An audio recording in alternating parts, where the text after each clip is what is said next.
ગોંડલમાં રાજકુમાર જાટના મૃત્યુનો મામલો પોલીસની કામગીરી પર હવે સવાલ ઉઠી રહ્યા છે। પોસ્ટમોર્ટમ રિપોર્ટ વાયરલ થયા બાદ પોલીસે કાર્યવાહી કરી અજાણ્યા શખ્સ સામે ગોંડલમાં ગુનો નોંધાયો છે। રાજકુમાર જાટના પિતાની અરજીના આધારે અજાણ્યા શખ્સે લાફા ઝીંક્યાનો નોંધાયો છે ગુનો। જ્યારે બીજી બાજુ ગણેશ જાડેજાએ રાજકુમાર જાટ અને તેના પિતાએ ગેરકાયદે પ્રવેશ કર્યાની પોલીસમાં અરજી કરી છે। પોલીસે અરજીના આધારે તપાસ શરૂ કરી છે। અકસ્માતે મોત થયાનો દાવો કરાયો અને તે કેસમાં અનેક શંકાસ્પદ મુદ્દાઓ હોવાની ચર્ચા થઈ રહી છે।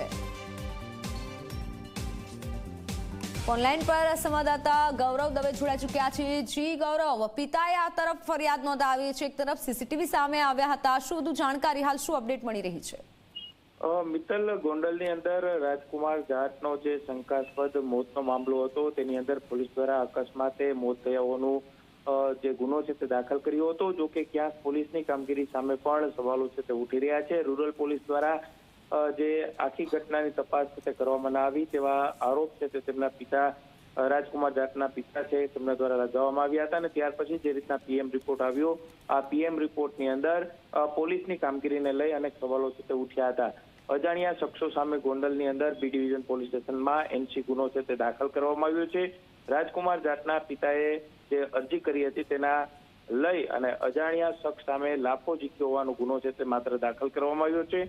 બીજી તરફ ગણેશ જાડેજાએ પણ રાજકુમાર જાટના અને તેના પિતા વિરુદ્ધ ગેરકાયદેસર રીતે બંગલાની અંદર પ્રવેશ કરવાની અરજી આપવામાં આવી છે। આ અરજીના આધારે આજે પોલીસ દ્વારા ગુનો છે તે દાખલ કરવામાં આવે અને તપાસ છે તે શરૂ કરવામાં આવી છે તેવી પૂરી શક્યતાઓ જોવા મળી રહી છે। પોલીસ ચોપડે અકસ્માતની ઘટના બની અને અનેક શંકાસ્પદ મુદ્દાઓને કારણે આ જે મુદ્દો છે તે ખૂબ જ ચર્ચાનું કેન્દ્ર છે તે બન્યો હતો અને લોકસભાની અંદર પણ આ મુદ્દો છે તે ચર્ચાયો હતો।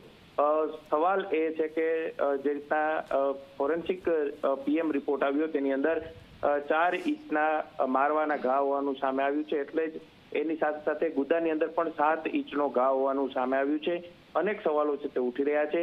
જો પૂર્વ ધારાસભ્ય જયરાજસિંહ જાડેજાના બંગલાની અંદર તેને મારવામાં નથી આવ્યો તો આ ઘા કોના દ્વારા આપવામાં આવ્યા તેને લઈને પણ અનેક સવાલો છે તે ઉઠી રહ્યા છે।